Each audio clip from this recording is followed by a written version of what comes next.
Halo teman-teman, selamat datang kembali di channel YouTube Gia Academy. Semoga teman-teman selalu sehat dan terus semangat. Saat ini kita mungkin tidak nyaman dalam ruangan yang tidak disertai alat pendingin seperti kipas angin atau AC. Di luar ruangan kita juga sering merasakan udara panas sehingga kita tidak betah berlama-lama di luar. Hal-hal yang kita rasakan tadi merupakan dampak kecil yang ditimbulkan dari fenomena alam yang dikenal dengan efek rumah kaca. Jadi di video ini kita akan belajar tentang efek rumah kaca dan pemanasan global. Simak terus videonya ya. Teman-teman mungkin sering mendengar istilah rumah kaca. Tahukah teman-teman apa yang dimaksud dengan rumah kaca? Rumah kaca merupakan rumah yang terbuat dari bahan kaca transparan yang digunakan untuk membudidayakan tanaman tertentu. Rumah kaca dirancang untuk menahan panas matahari agar tidak mudah keluar dari rumah, sehingga suhu di dalam rumah kaca tersebut relatif tetap hangat. Nah, prinsip rumah kaca inilah yang terjadi pada bumi kita sehingga dikenal dengan istilah efek rumah kaca. Jadi, efek rumah kaca dapat diartikan sebagai proses pemanasan permukaan bumi yang disebabkan oleh terperangkapnya radiasi matahari oleh gas-gas tertentu di atmosfer bumi. Proses terjadinya efek rumah kaca yaitu, pertama, seperti yang kita tahu, atmosfer bumi terdiri dari berbagai macam gas. Sebagian radiasi matahari yang mengenai atmosfer bumi dipantulkan kembali ke ruang angkasa, sebagian diserap oleh gas-gas di atmosfer, dan sebagian lainnya diteruskan sampai ke permukaan bumi. Selanjutnya, radiasi matahari yang sampai ke permukaan bumi dipantulkan kembali ke atmosfer, dan sebagian diserap oleh bumi. Akibatnya, bumi memanas dan memancarkan radiasi gelombang inframerah. Radiasi gelombang inframerah yang dipancarkan dari permukaan bumi sebagian diserap oleh gas-gas rumah kaca. Akibatnya, gas rumah kaca memanas dan memancarkan kembali radiasi gelombang inframerah ke segala arah, termasuk ke permukaan bumi. Keberadaan gas rumah kaca di atmosfer inilah yang memerangkap radiasi inframerah di antara permukaan bumi dan atmosfer sehingga terjadi kenaikan suhu. Secara fisis, efek rumah kaca dapat dijelaskan dengan ilustrasi berikut. Pada keadaan normal, radiasi matahari yang mencapai permukaan bumi diserap dan dipantulkan kembali ke ruang angkasa. Radiasi yang diserap menyebabkan suhu permukaan bumi meningkat. Akibatnya, bumi memancarkan sejumlah radiasi inframerah atau T0.4. Karena gas rumah kaca relatif tidak ada di atmosfer, maka radiasi matahari yang dipantulkan kembali dan inframerah yang dipancarkan bumi dapat secara bebas kembali ke ruang angkasa sehingga suhu permukaan bumi relatif rendah.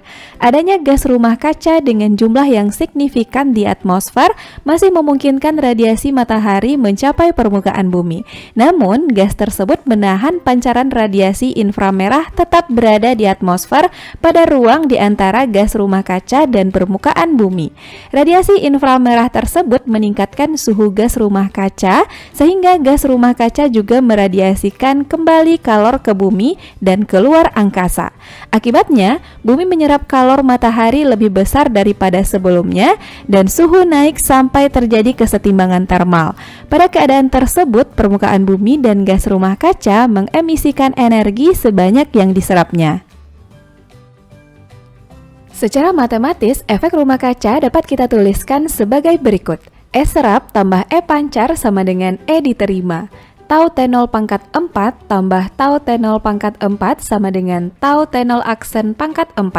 2 Tau T0.4 sama dengan Tau T0 aksen pangkat 4.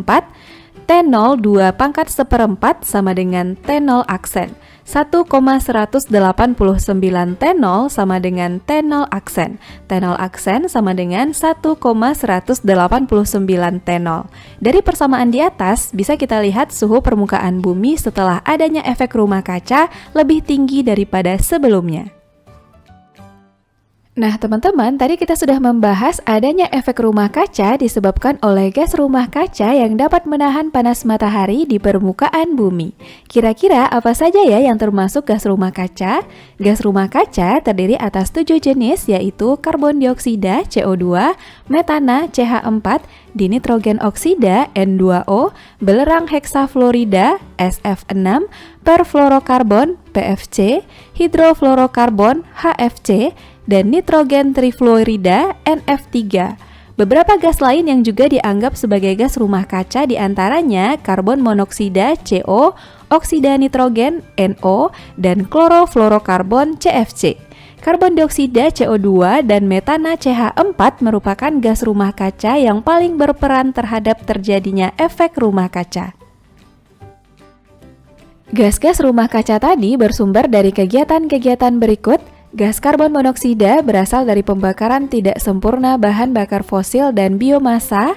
Gas karbon dioksida dari pembakaran bahan bakar fosil dan bahan yang berasal dari makhluk hidup, pernapasan makhluk hidup, dan letusan gunung api. Gas metana didominasi oleh kegiatan pertanian dan peternakan, produksi dan transportasi batu bara, gas alam dan minyak bumi, pembusukan sampah, dan pembakaran biomasa. Gas dinitrogen oksida berasal dari pembakaran bahan bakar fosil dan kegiatan pertanian. Gas nitrogen dioksida dari pemupukan nitrogen, pembabatan hutan, dan pembakaran biomasa. Gas belerang dioksida bersumber dari pembakaran bahan bakar fosil, emisi bahan bakar, dan letusan gunung api. Gas perfluorokarbon PFC, hidrofluorokarbon HFC, dan klorofluorokarbon CFC dapat berasal dari semprotan aerosol berupa parfum atau obat nyamuk dan pendingin ruangan. Gas belerang heksafluorida dari pemadam bunga api di saluran transmisi listrik tegangan tinggi, dan gas nitrogen trifluorida bersumber dari pembuatan semikonduktor dan panel LCD beberapa jenis panel surya dan laser kimia. Nah, aktivitas-aktivitas penghasil gas rumah kaca tadi dapat menimbulkan emisi gas rumah kaca. Emisi gas rumah kaca dapat diartikan sebagai proses pencemaran udara dari kegiatan manusia yang memicu terjadinya peningkatan gas-gas rumah kaca di atmosfer bumi. Berikut ini beberapa aktivitas utama penyumbang emisi gas rumah kaca. Penyumbang emisi gas rumah kaca terbesar berasal dari pemanfaatan energi dan transportasi. Energi yang banyak digunakan dalam kegiatan industri ini bersumber dari bahan bakar fosil yang dapat memicu gas CO, CO2, N2O, dan SO2. Penyumbang emisi gas rumah kaca kedua terbesar berasal dari perubahan tata guna lahan dan hutan, sehingga terjadi ketidakseimbangan konsentrasi gas CO2 dan O2 di atmosfer bumi. Aktivitas berikutnya berasal dari sektor pertanian yang berperan meningkatkan emisi gas NO, CO2, dan CH4. Emisi gas NO dihasilkan saat proses penguraian nitrogen dari dalam tanah maupun kotoran ternak. Gas CO2 dihasilkan oleh tanah saat bahan-bahan organik membusuk dengan bantuan oksigen. Dan emisi gas CH4 dihasilkan oleh proses penguraian bahan-bahan organik secara anaerob oleh bakteri tertentu. Dan aktivitas terakhir sebagai penyumbang emisi gas rumah kaca adalah produksi gas buang industri dari pabrik-pabrik yang terus meningkat sehingga memicu tingginya produksi gas metana atau CH4. Sampai di sini teman-teman bisa memahami penyebab dan dampak dari gas rumah kaca ini ya. Nah teman-teman, efek rumah kaca yang berlangsung terus-menerus dan tidak terkendali akan menimbulkan pemanasan global. Pemanasan global atau global warming merupakan proses peningkatan suhu rata-rata atmosfer, laut, dan daratan bumi karena konsentrasi gas rumah kaca yang meningkat tajam. Berdasarkan analisis model iklim yang disampaikan dalam konferensi Intergovernmental Panel on Climate Change atau IPCC menyimpulkan bahwa suhu permukaan bumi secara global akan meningkat 1,1 hingga 6,4 derajat Celcius dalam rentang tahun 1990 dan 2100. Adanya kenaikan suhu bumi ini secara tidak langsung disebabkan oleh aktivitas penyumbang emisi gas rumah kaca yang sudah kita bahas sebelumnya. Aktivitas-aktivitas tersebut antara lain penggunaan bahan bakar fosil yang masif seperti batu bara, minyak bumi, dan gas alam. Eksploitasi sumber daya hutan secara berlebihan menyebabkan konsentrasi CO2 di atmosfer relatif tinggi, penggunaan alat yang mengandung CFC tak terkontrol seperti kulkas dan AC. Penyebab pemanasan global lainnya adalah polusi gas metana dari aktivitas pertanian dan peternakan. Pengelolaan sampah yang tidak benar dapat menyuplai gas metana ke atmosfer, penggunaan kendaraan bermotor yang berlebihan sebagai penghasil utama gas karbon monoksida, konsumsi sumber daya alam yang berlebihan, dan aktivitas tambang dan industri yang berasal dari logam atau metalurgi yang dapat memicu emisi beberapa gas rumah kaca. Pemanasan global ini akan menyebabkan berbagai dampak krusial bagi bumi kita, di antaranya peningkatan suhu bumi sehingga suhu lingkungan juga makin tinggi. Jika suhu terus meningkat, maka akan terjadi pemuaian lempeng bumi yang dapat memicu gempa bumi. Peningkatan permukaan air laut akibat mencairnya es di kutub-kutub bumi, perubahan iklim dan cuaca ekstrim tidak stabil dan sulit diprediksi. Pada dasarnya, perubahan iklim ini dapat berupa perubahan frekuensi El Nino dan La Nina. El Nino yaitu meningkatnya suhu permukaan laut, dan La Nina adalah kembali dinginnya suhu permukaan laut. Dan terakhir, meningkatnya suhu dan keasaman air laut karena laut menyerap sebagian besar panas yang disebabkan oleh gas karbon dioksida. Suhu dan tingkat keasaman air laut yang semakin meningkat dapat menyebabkan terumbu karang memutih, memicu gelombang dan badai yang lebih kuat, dan mengancam kehidupan kerang serta merusak rantai makanan biota laut.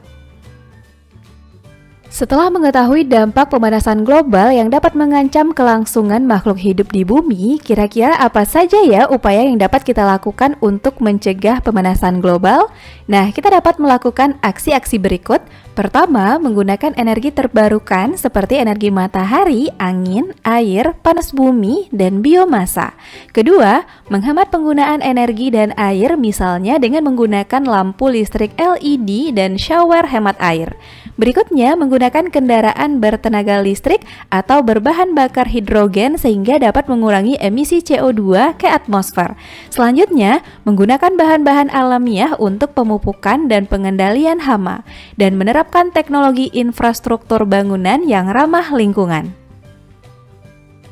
Selain upaya-upaya pencegahan tadi, kita juga dapat menerapkan 6 prinsip teknologi ramah lingkungan, yaitu refine, penggunaan barang atau proses yang lebih ramah lingkungan. Reduce, pengurangan jumlah limbah dengan mengoptimalkan proses produksinya. Reuse, penggunaan kembali bahan-bahan atau limbah pada proses yang berbeda. Recycle, mendaur ulang barang tak terpakai sehingga bisa berguna lagi. Recovery, pengambilan kembali sebagian material penting dari limbah untuk dapat diproses lagi. Dan terakhir, retrieve energy, merupakan proses menghemat energi dalam proses produksi. Nah teman-teman, itulah keseluruhan pembahasan kita mengenai efek rumah kaca dan pemanasan global sebagai dampak yang ditimbulkannya. Bisa dipahami ya? Agar teman-teman semakin paham, mari kita selesaikan contoh soal berikut. Soal pertama, terdapat diagram ilustrasi efek rumah kaca dalam keadaan normal dan dengan keadaan banyak gas rumah kaca disertai dengan beberapa pernyataan. Pada soal ini kita diminta menentukan letak energi kalor pada diagram sesuai dengan pernyataan 1, 2, dan 3 berturut-turut. Pernyataan 1 menyebutkan pada keadaan normal, radiasi matahari yang mencapai permukaan bumi diserap dan dipantulkan kembali ke ruang angkasa secara bebas. Diagram ini terletak di sebelah kiri soal, dan energi kalor yang diserap dan dipantulkan kembali ke ruang angkasa ditunjukkan oleh nomor 2, tau T0 pangkat 4. Pernyataan 2, radiasi inframerah yang dilepaskan permukaan bumi diserap oleh gas rumah kaca. Diagram ini terletak di sebelah kanan soal, yaitu diagram dengan keadaan banyak gas rumah kaca dan energi kalor yang diserap oleh gas rumah kaca ditunjukkan oleh nomor 4, tau T0 aksen pangkat 4. Dan pernyataan 3, akibat mengalami pemanasan, gas rumah kaca memancarkan radiasi inframerah ke atmosfer bumi, ditunjukkan oleh nomor 5, tau TG aksen pangkat 4. Jadi pilihan jawaban yang benar adalah E, 2, 4, dan 5. Soal kedua, diberikan beberapa pernyataan tentang gas-gas rumah kaca, kita diminta menentukan pernyataan yang benar. Pernyataan pertama disebutkan 6 gas yang merupakan gas rumah kaca. Pernyataan ini salah karena kita tahu gas rumah kaca ada 7 jenis, yaitu karbon dioksida CO2, metana CH4, dinitrogen oksida N2O, belerang heksafluorida SF6, perfluorokarbon (PFC), hidrofluorokarbon (HFC), dan nitrogen trifluorida (NF3). Pernyataan kedua, gas yang juga dianggap sebagai gas rumah kaca adalah karbon monoksida (CO), oksigen nitrogen (NO), dan klorofluorokarbon (CFC). Pernyataan ini benar karena sesuai dengan materi yang sudah kita bahas. Pernyataan ketiga, karbon dioksida dan karbon monoksida merupakan gas rumah kaca yang paling berperan terhadap terjadinya efek rumah kaca. Pernyataan ini salah karena kita tahu gas yang paling berperan adalah karbon dioksida (CO2) dan metana (CH4). Dan pernyataan keempat, belerang dioksida umumnya dihasilkan melalui pembakaran bahan bakar fosil, emisi bahan bakar, dan letusan gunung api. Pernyataan ini benar sesuai dengan pembahasan kita sebelumnya. Jadi jawaban yang benar adalah C, 2, dan 4. Soal terakhir, terdapat beberapa pernyataan kita diminta menentukan dampak terjadinya pemanasan global. Kita tahu pemanasan global mengakibatkan beberapa kejadian berikut: peningkatan suhu bumi, peningkatan permukaan air laut akibat mencairnya es di kutub-kutub bumi, perubahan iklim dan cuaca ekstrim berupa perubahan frekuensi El Nino dan La Nina, peningkatan suhu dan keasaman air laut karena laut menyerap sebagian besar panas yang disebabkan oleh gas karbon dioksida. Jadi pernyataan nomor 1, 2, dan 3 benar, sedangkan pernyataan nomor 4 tidak sesuai, karena yang terjadi adalah keasaman air laut meningkat, bukan menurun. Jawaban yang benar A.